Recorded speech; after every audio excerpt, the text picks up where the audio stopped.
ai. Abra sua Bíblia no Evangelho de Jesus Cristo, segundo o relato de Mateus, no capítulo 24, no Evangelho de Jesus Cristo, conforme o relato, o registro de Mateus, no capítulo 24.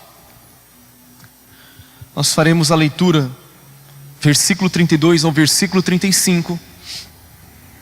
Queridos, eu acredito que foi no mês passado, ministrei uma palavra a respeito da pessoa de Jesus, a respeito da sua natureza, a respeito da sua obra como homem, da sua exaltação. E depois ministrei uma palavra a respeito do Pai, a respeito da paternidade divina. E depois uma palavra sobre o Espírito Santo. E eu fiquei assim, desejoso de ministrar sobre a vinda de Jesus Cristo, sobre o retorno de Jesus Cristo. Mas eu fui assim, pensando, meditando, e aí eu olhei para o calendário do nosso centro de estudos, né? A nossa escola. Nós teremos o estudo sobre escatologia. No mês de novembro nós teremos um estudo sobre escatologia, que é o estudo das últimas coisas.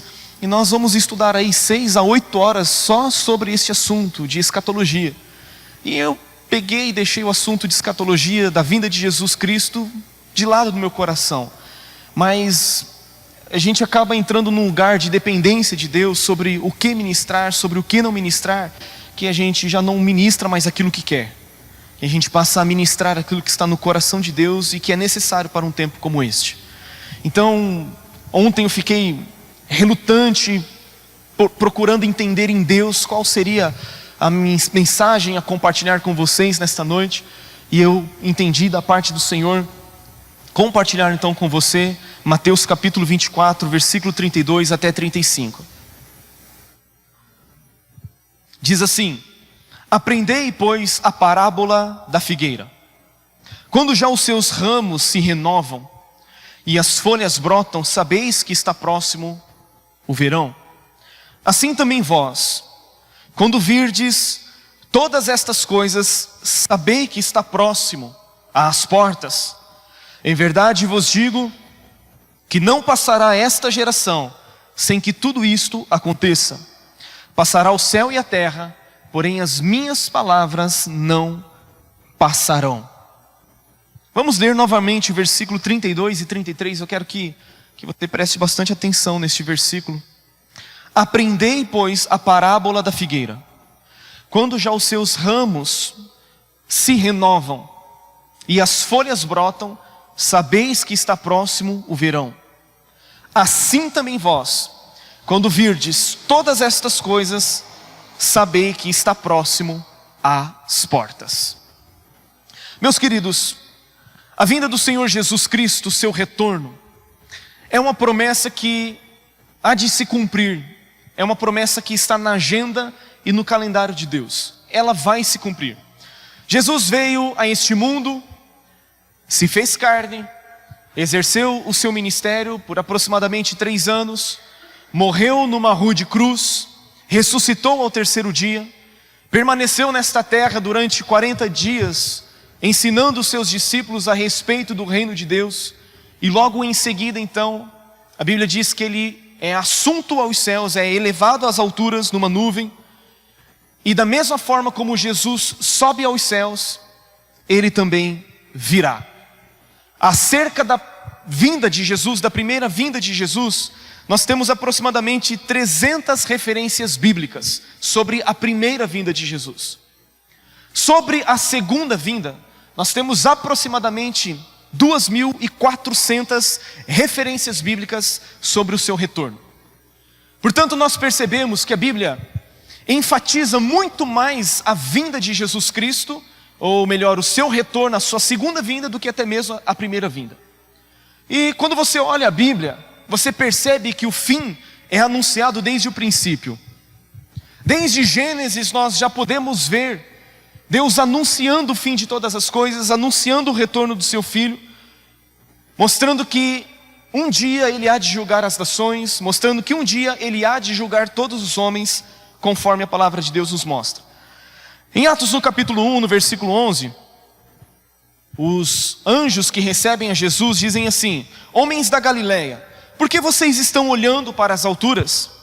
Esse Jesus que foi elevado no meio de vocês para o céu, virá do modo como vocês o viram subir. Portanto, para nós os cristãos, nós que tememos a Deus, que cremos em Jesus Cristo, a vinda do Senhor Jesus Cristo, o seu retorno, não será uma surpresa.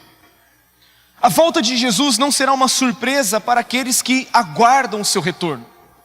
O apóstolo Paulo fala a respeito de uma coroa da justiça que Deus tem preparado não somente para ele, no caso Paulo, mas para todos aqueles que amam a sua vinda. Nós devemos amar a vinda do Senhor, nós devemos esperar a vinda do Senhor e nós devemos apressar a vinda do Senhor Jesus. A Bíblia nos mostra que esse dia, o dia da vinda do Senhor, não pode nos pegar de surpresa. 1 Tessalonicenses, no capítulo 5, versículo 4, você vai acompanhar comigo no telão. 1 Tessalonicenses 5, versículo 4 e 5 está escrito: mas vocês, irmãos, não estão em trevas para que esse dia os apanhe de surpresa como ladrão. Porque vocês todos são filhos da luz e filhos do dia.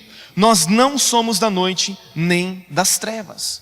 Portanto, nós que estamos em Cristo, nós que fazemos parte do reino da luz, não seremos pegos de surpresa com a vinda do Senhor Jesus Cristo. Por quê? Porque nós não estamos na escuridão, porque nós não estamos em trevas, nós não estamos nas trevas do pecado, nós não estamos na incredulidade. Hoje nós somos filhos da luz, nós fazemos parte do reino da luz, nós somos filhos do dia e não filhos da noite. Portanto, esse dia não nos apanhará de surpresa, ou não deve nos apanhar de surpresa. Todos nós devemos estar atentos, todos nós precisamos estar apercebidos, porque a vinda do Senhor Jesus acontecerá, quer você creia ou não. Nós não podemos estar como aquelas 5 virgens que Jesus relata em Mateus capítulo 25. Havia 10 virgens, 5 tolas e 5 virgens prudentes. E as 5 tolas não perceberam que o noivo estava à porta, e as suas lâmpadas, a sua vida espiritual estava se apagando. E quando elas ouviram a voz do noivo, elas saíram para comprar azeite, para que elas pudessem novamente acender as suas lâmpadas, ou para que as suas lâmpadas não se apagassem. Quando elas entram para as bodas, a porta já estava fechada. Era tarde demais, já não havia mais tempo para que elas experimentassem a sua redenção. O texto de Mateus 24 que nós lemos, nos dá uma chave, Jesus dá uma chave aos seus discípulos e a mim, a você também, para nós discernirmos o tempo que nós estamos vivendo, a fim de nós não sermos pegos de surpresa. E o título desta mensagem, o tema desta mensagem que eu quero compartilhar com você nesta noite é Discernindo os tempos do fim. Discernindo os tempos do fim. Jesus nos dá uma chave então para nós discernirmos. Ele fala a respeito da parábola da figueira. Ele diz assim: aprendam a parábola da figueira. A figueira era uma árvore muito comum na Palestina, e em todo lugar ela poderia ser vista. E quando a figueira começava a renovar os seus ramos, quando as suas folhas começavam a brotar, todos poderiam perceber que o inverno estava passando e que o verão estava se aproximando. Jesus está dizendo: aprendam com esta parábola, aprendam com este sinal, aprendam com esta metáfora natural, porque ela servirá para vocês entenderem, para vocês discernirem os tempos do fim.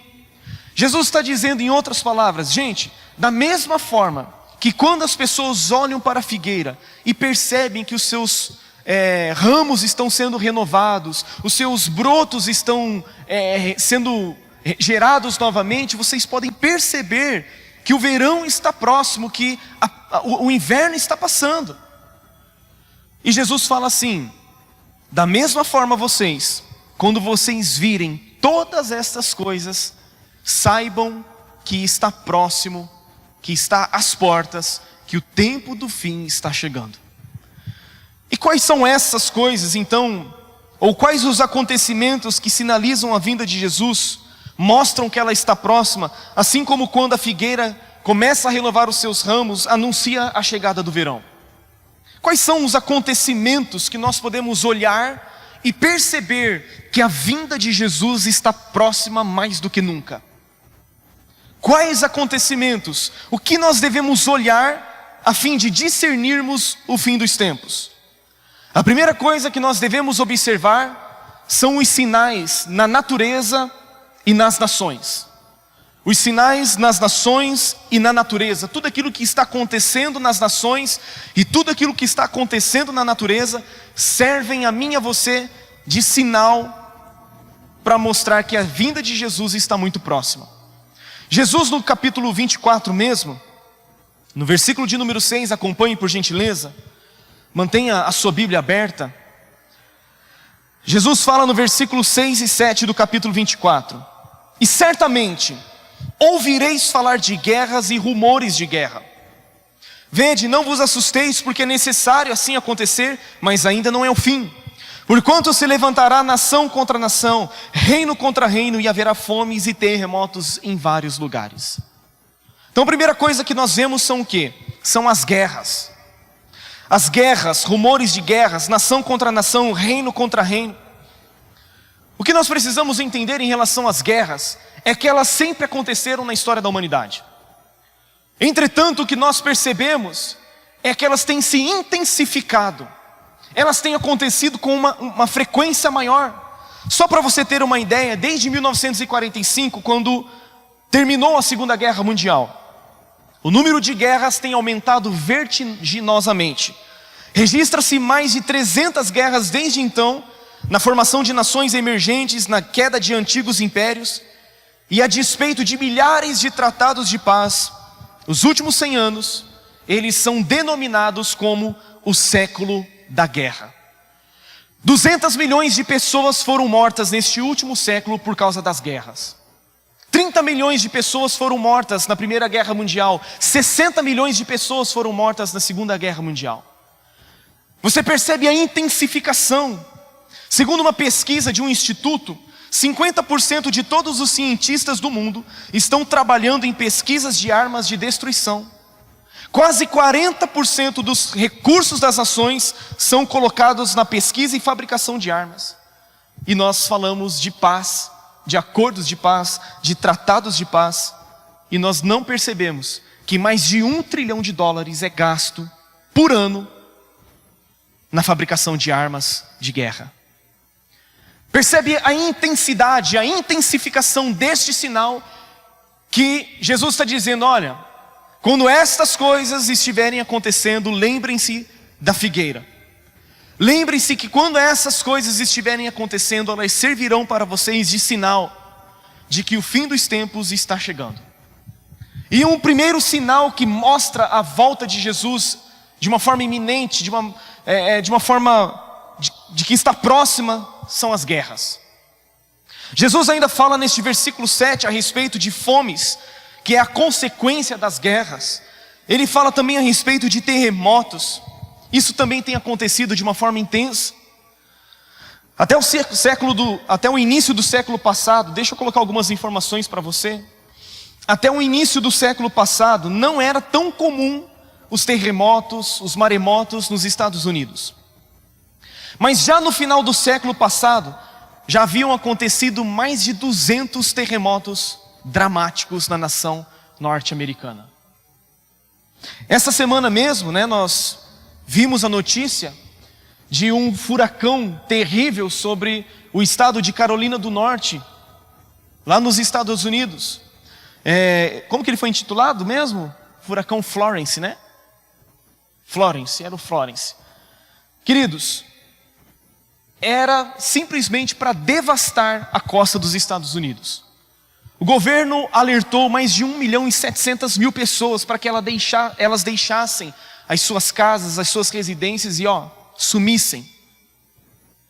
Assim, graças a Deus, este furacão saiu de uma escala de super perigoso e ele foi reduzido a uma categoria de tempestade tropical.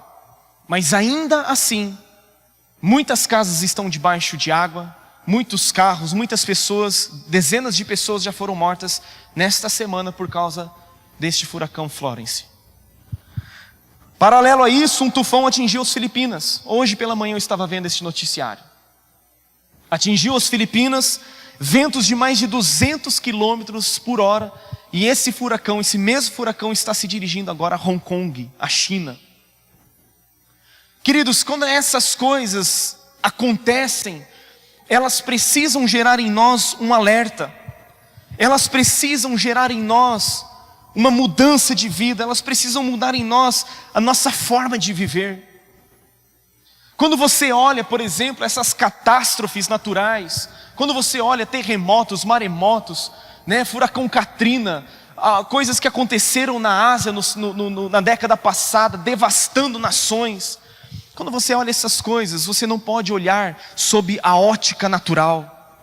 Lembra que na semana passada eu falei a respeito de sabedoria? Sabedoria é você olhar as circunstâncias na ótica divina.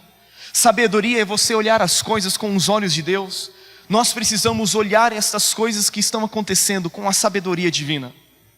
E talvez você esteja pensando que essas coisas simplesmente acontecem e não existe um motivo. Aliás, muitas pessoas até mesmo questionam por que Deus permitiu essas coisas. E talvez você esteja perguntando por que dessas coisas estarem acontecendo. Essas coisas são sinais de que a natureza está gemendo, de que a natureza está clamando. Quando você olha o livro de Apocalipse, a partir do capítulo 8 até o capítulo de número 10, você vai ver que antes de Deus estabelecer um juízo final sobre toda a humanidade, derramando as 7 taças da sua ira, aonde não haverá mais chance, aonde não haverá mais misericórdia. Antes dessas 7 taças serem derramadas, nós vemos Deus manifestando 7 trombetas. Essas trombetas eram sinais do juízo parcial de Deus misturado com a sua misericórdia. Eram 7 trombetas que desembocavam em catástrofes naturais. 4 trombetas falam de catástrofes na terra, no mar, no rio e nos astros.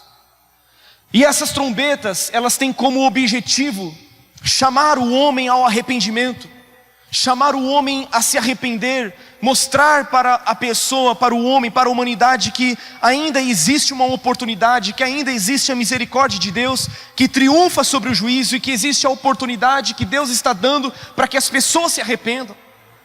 As outras 3 trombetas, as últimas 3 trombetas, são juízos de Deus sobre os homens, trazendo destruição sobre os homens ímpios, sobre aqueles que não temem a Deus.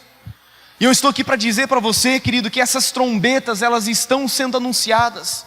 Essas trombetas estão ressoando. Esses juízos, eles não são completos, eles são parciais. Eles atingem a 1/3 parte da terra, atingem a 1/3 parte do mar, atingem a 1/3 parte dos rios, dos astros, atingem a 1/3 parte dos homens. E tudo isso tem como objetivo arrependimento. As trombetas no Antigo Testamento, elas tinham como propósito reunir o povo, trazer um alerta, chamar o povo, convocar o povo para uma guerra ou para uma ocasião especial. E essas catástrofes que nós estamos vendo e ouvindo a respeito, as guerras, rumores de guerras, nações contra nações, reinos contra reinos, isso faz parte de um anúncio divino. É a trombeta de Deus dizendo: o fim está próximo, o fim se aproxima, é necessário arrependimento, é necessário conserto de vida. Estas coisas estão acontecendo como se Deus estivesse anunciando em alto e bom som: é necessário arrependimento. Esses são sinais de que a vinda do Senhor Jesus está próxima. Nós vemos no livro de Apocalipse estas 7 trombetas, que são os sinais de que a vinda do Senhor Jesus está próxima. Por favor, preste atenção em mim aqui nesta noite. Eu quero de presente a sua atenção. Eu não quero que você cochile, eu não quero que você durma, eu não quero que você se distraia com o seu celular, com qualquer outra coisa. Eu quero que você preste atenção nesta noite, porque esta é uma palavra profética para você.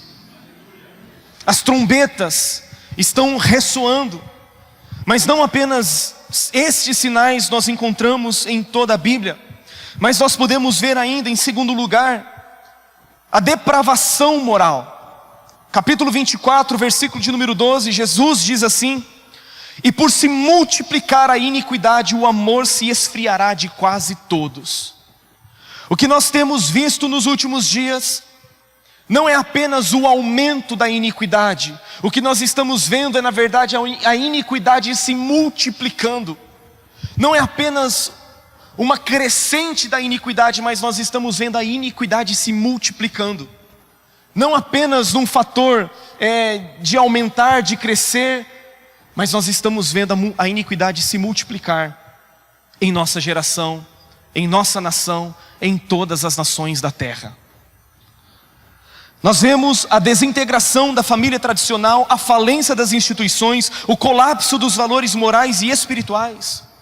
Muitas famílias estão como aquela mulher da parábola de Lucas 15, da dracma perdida, em que os valores são perdidos dentro da própria casa. O lugar onde a fé deveria começar, aonde a palavra de Deus deve ser ensinada ao coração dos filhos, aonde a palavra de Deus deve ser compartilhada, nós estamos vendo os valores se perdendo dentro da própria casa. O índice de infidelidade conjugal é alarmante, o índice de divórcio já passa de 50%, o homossexualismo é aplaudido, a pornografia tornou-se uma indústria poderosa. Jovens mergulhados no alcoolismo, nas drogas, na prostituição, simplesmente ceifando as suas vidas, mergulhando no pântano das drogas, da iniquidade. Essas coisas são alarmantes. Nós não podemos ficar alienados, nós não podemos ficar alheios a tudo aquilo que está acontecendo. E o que está se multiplicando, na verdade, não é o pecado. O que está se multiplicando é a iniquidade. Há uns 2 anos e meio atrás eu ministrei uma palavra a respeito de Joel, e ontem eu estava meditando nessa palavra para saber se era ela novamente que eu deveria ministrar. E eu menciono nesta palavra a respeito de iniquidade, a diferença entre pecado e iniquidade. O pecado são atos que nós cometemos, erros que nós cometemos, mas a iniquidade é a institucionalização do pecado. É quando o pecado se estabelece, se torna institucionalizado na vida de uma pessoa, numa família, numa casa, numa sociedade ou numa nação. E é exatamente isso que nós estamos vendo prestes a acontecer em nossa nação. A institucionalização do pecado é quando o pecado toma conta, é quando o pecado se estabelece na nossa nação. Deixa eu te dar um exemplo. O carnaval é uma iniquidade, é um pecado institucionalizado em nossa nação. É a festa da carne, é a festa dos prazeres, onde ninguém é de ninguém, todo mundo é de todo mundo, onde tudo acontece. Isso é iniquidade, a institucionalização. Lei para aprovação de aborto, leis para descriminalizar o uso das drogas, lei para tirar pai e mãe da identidade de uma criança, de uma pessoa, lei para tirar dia dos pais e dia das mães nas escolas. Em canal aberto, beijo homossexual em plena luz do dia. Daqui a alguns anos, querido, eu, pastor Vinícius Nazaré da Silva, posso ser preso se eu continuar pregando que homossexualismo, lesbianismo, todas essas práticas imorais é pecado. Eu posso ser preso por causa disso, mas eu estou aqui para te dizer que eu não vou calar a minha voz. Eu não posso ser politicamente correto e bíblico ao mesmo tempo. Não tem como, querido, nós negociarmos a verdade. Uma coisa é você amar a pessoa, é você aceitar a pessoa do jeito que ela é. Outra coisa é você aprovar o pecado, é você consentir com a prática do pecado. E isso nós não podemos fazer. E Jesus fala a respeito desses dias em que nós seremos atribulados e seremos mortos, muitos serão mortos, odiados de todas as nações por causa do seu nome. Não é intolerância religiosa, mas é porque cristão ele precisa se posicionar. E quando ele se posiciona, ele é odiado pelas pessoas. E quando não se posiciona, nós somos politicamente corretos. E não tem como, querido. Discípulo de Jesus, discípulo genuíno de Jesus, em algum momento ele vai topar com o diabo. E se ele não topar com o diabo é porque ele está andando lado a lado com ele.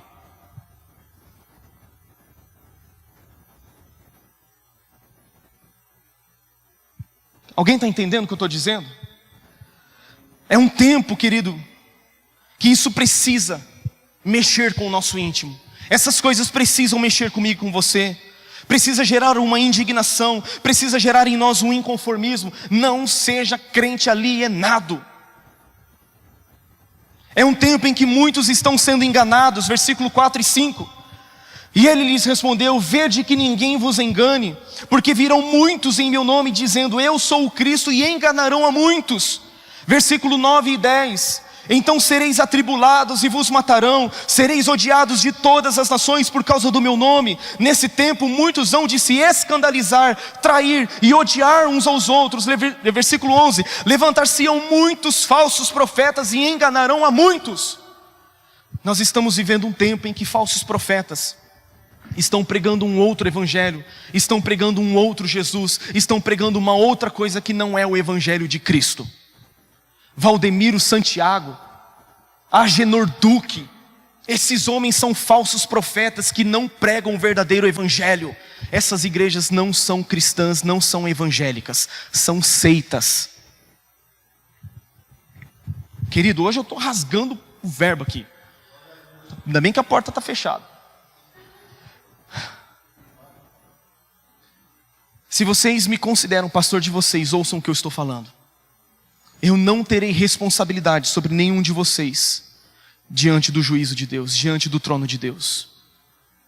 Eu estou livre do sangue de cada um de vocês. Porque o profeta, quando ele vê o pecado e ele não aciona a trombeta, e a pessoa morre na sua iniquidade, ela vai pagar pelo pecado dela, mas o sangue vai ser requerido do profeta. Mas quando o profeta vê a pessoa morrendo no pecado e anuncia, e mesmo que a pessoa continue no pecado, ele está livre do sangue da pessoa que morreu.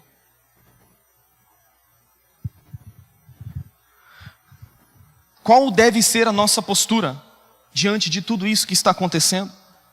Versículo 13 e versículo 14. Mateus 24, 13 e 14. Aquele, porém, que perseverar até o fim será salvo. O que isso deve gerar em mim, pastor? Medo? Desespero? Não! Isso não deve gerar medo, não deve gerar desespero em você. O fato de Jesus estar voltando, o fato da sua volta estar próxima, estar em iminência, o fato de Jesus estar se aproximando, isso não pode gerar em mim e em você medo, desespero ou pavor, muito pelo contrário. Em Lucas 21 e 28 Jesus disse: ora, ao começarem estas coisas a suceder, exultai, erguei a vossa cabeça, porque a vossa redenção se aproxima. Aleluia! Quando estas coisas acontecerem, quando essas coisas estiverem acontecendo, nós devemos primeiramente exultar, nós primeiramente precisamos nos alegrar, mas em segundo lugar nós precisamos erguer a nossa cabeça. Não é tempo de andarmos cabisbaixos, porque as coisas estão acontecendo para o mal. Não, eu preciso exultar, eu preciso me regozijar, eu preciso me alegrar, eu preciso levantar a minha cabeça, porque a minha redenção está se aproximando. Eu estou perto de voltar para casa, eu estou perto de contemplar a face daquele que me amou, eu estou prestes a ver aquele que é santo, santo, santo, santo, face a face. Eu estarei para sempre com o Senhor, a um lugar onde não haverá mais choro, onde não haverá mais pranto, onde não haverá mais tristeza, onde não haverá mais luto. Este lugar é o lugar que nós devemos ansiar. Exultem, levantem a cabeça, a vossa redenção está se aproximando. Lembrem-se da figueira. Quando estas coisas estiverem acontecendo, saibam, está próximo às portas. Jesus está voltando. Jesus está voltando. 1 Tessalonicenses 4, 16 e 17. Porque o Senhor mesmo, dada a sua palavra de ordem, ouvida a voz do arcanjo e ressoada a trombeta de Deus, descerá dos céus, e os mortos em Cristo ressuscitarão primeiro. Depois nós, os vivos, os que ficarmos, seremos arrebatados juntamente com eles entre nuvens para o encontro do Senhor nos ares, e assim estaremos para sempre com o Senhor. Gente, alguém liga um ventilador que eu vou desmontar aqui daqui a pouco. Meu Deus. Aquele que perseverar até o fim será salvo. Isso, Wagner, abre aí.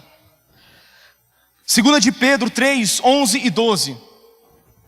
Visto que todas essas coisas hão de ser assim desfeitas, deveis ser tais como os que vivem em santo procedimento e piedade, esperando e apressando a vinda do dia de Deus. Por esta razão, pois, amados, esperando estas coisas, empenhai-vos por serdes achados por Ele, em paz, sem mácula e irrepreensíveis. Sabe qual é a postura que nós devemos ter? Sabe no que nós devemos perseverar? Nós devemos perseverar na vida de santidade. Nós devemos perseverar na nossa vida de santificação. Nós devemos perseverar em sermos achados por Ele em paz, sem mácula e irrepreensível. Eu quero dizer para você que Jesus voltará para uma igreja santa, sem mácula, sem defeito e irrepreensível. E ao sabermos que essas coisas estão próximas, e ao sabermos que estas coisas estão acontecendo e anunciam o retorno do Senhor Jesus Cristo, nós precisamos perseverar em nossa vida de santificação. Nós precisamos perseverar em sermos cheios do Espírito Santo. Nós precisamos praticar a justiça, guardar a fé, combater o bom combate e cumprir a nossa carreira. Perseverança. Aquele, porém, que perseverar até o fim, esse será salvo. Mas eu ainda preciso fazer uma outra coisa, porque esta diz respeito a mim e a Deus. Eu preciso ser cheio do Espírito Santo. Eu preciso ser achado por Ele em paz, irrepreensível, sem mácula. Eu preciso continuar buscando a vida de santificação. O fato de Jesus estar voltando precisa nos despertar para uma vida de santificação. Não tem como nós andarmos com 2 pés ou um pé em cada canoa. Não tem como. Uma hora a correnteza vai puxar para um lado e você vai despencar. Não tem como, queridos, nós negociarmos valores. Não tem como mais nós darmos o nosso jeitinho brasileiro. Não tem como mais. Se nós cremos que Ele está vindo, nós precisamos ser achados por Ele em paz, sem mácula e em santificação. E a segunda coisa que nós precisamos fazer, que aí já não está relacionado a mim e a Deus, mas está relacionado a mim e ao meu próximo. Eu preciso pregar o Evangelho. Versículo 14 de Mateus 24. E será pregado este Evangelho do reino por todo o mundo, para testemunho a todas as nações. Então virá o fim. O que nós precisamos fazer? Pregar este Evangelho. Jesus está sendo categórico. Gente, vocês precisam pregar este Evangelho. Este Evangelho é o Evangelho do reino. O que é o Evangelho? O Evangelho são as boas novas de que há salvação pela graça. O Evangelho são as boas novas de que eu não preciso fazer nada para ser aceito diante de Deus, e que Ele simplesmente me amou e reconciliou a mim com Ele mesmo. O Evangelho são as boas novas de que o homem não pode se justificar diante de Deus, mas que em Cristo Jesus existe provisão para a nossa salvação, que em Cristo Jesus nós somos salvos. É este Evangelho do reino que nós precisamos pregar. Nós precisamos, queridos, reajustar a nossa agenda para que nós vivamos em santidade, para nós vivermos em santificação. Nós precisamos reajustar a nossa agenda a fim de pregarmos o Evangelho para o nosso próximo, de pregarmos o Evangelho do reino, porque é somente no Evangelho do reino que as pessoas poderão ser salvas. É somente ouvindo a palavra da salvação, o Evangelho de Jesus Cristo, que nós poderemos tirar as pessoas da perdição eterna, impedir que as pessoas vão para o inferno e experimentem a condenação eterna. Este Evangelho do reino será pregado a todas as nações, para testemunho das nações.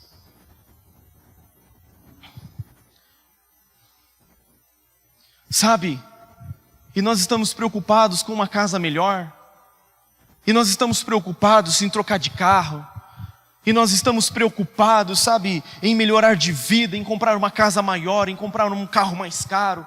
E nós estamos preocupados, sabe, em fazer compras nos Estados Unidos, em fazer compra não sei aonde. E nós estamos preocupados com tantas coisas que são até lícitas, até permitidas, mas elas roubam o nosso tempo, elas roubam a nossa identidade, elas roubam a nossa vigilância.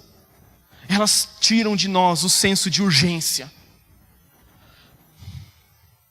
Elas tiram de nós o senso de urgência, gente. O apóstolo Paulo diz, porque o Evangelho é o poder de Deus para a salvação de todo aquele que nele crê. O Evangelho é o poder de Deus para salvar. Eu fui salvo pelo Evangelho, você foi salvo pelo Evangelho. O Evangelho é o poder de Deus para a salvação daquele que nele crê. É por isso que nós precisamos buscar Deus, precisamos ser cheios do Espírito Santo. Nós precisamos buscar o poder de Deus, nós precisamos anunciar essa notícia. Ainda há tempo, ainda há tempo, ainda há tempo, ainda dá tempo. Eu estou querendo gerar em você esperança. Eu quero gerar em você esperança por aqueles que ainda não foram alcançados, aqueles da sua casa que ainda não foram alcançados, aqueles seus parentes que ainda não foram alcançados, sabe, a pessoa do seu trabalho com quem você convive, e essa pessoa ainda nem sabe que você é crente. Existe tempo ainda, e a responsabilidade de pregar o Evangelho é sua, é minha. E nós estamos limitando a nossa vida com Deus a 1 hora por semana, querido. Nós estamos limitando a nossa vida com Deus a simplesmente frequentarmos uma igreja, sendo que nós podemos viver algo mais, podemos viver algo mais intenso. Queridos, o que eu estou falando para vocês hoje é um grito do coração de Deus, é um clamor do coração de Deus, porque Ele nos ama, porque Ele ama essa geração. Cada pessoa que nasceu nesse tempo é preciosa, é especial, é amada por Deus. E somente o Evangelho tem o poder de transformar a vida dessas pessoas. É o Evangelho que tem o poder. E nós precisamos nos achar vigilantes. Quanto ao dia e hora, nós não sabemos quando será. Será num dia normal? Será como nos dias de Noé, em que as pessoas comiam, bebiam, casavam, davam-se em casamento, e elas não perceberam que Noé entrou na arca enquanto não veio o dilúvio? Elas perceberam que Noé e a sua família entraram na arca quando a chuva veio. Quando a chuva veio e era tarde demais. Já não tinha mais oportunidade. A vinda de Jesus não tem data, não tem hora marcada. Jesus disse, eu não sei, os anjos do céu não sabem, somente o Pai sabe. Eu afirmo que hoje Jesus sabe. Ele não sabia naquele tempo por causa da sua condição humana, mas hoje Ele sabe. Porque a Bíblia diz que corporalmente habita nele toda a plenitude da divindade. Mas os anjos não sabem. Nós não sabemos e nós não podemos estabelecer data. Nós não podemos estabelecer o ano. Mas qual deve ser a nossa postura, igreja? A nossa postura deve ser de vigilância. A nossa postura deve ser de vigilância. Lucas, no capítulo 21, versículo 34.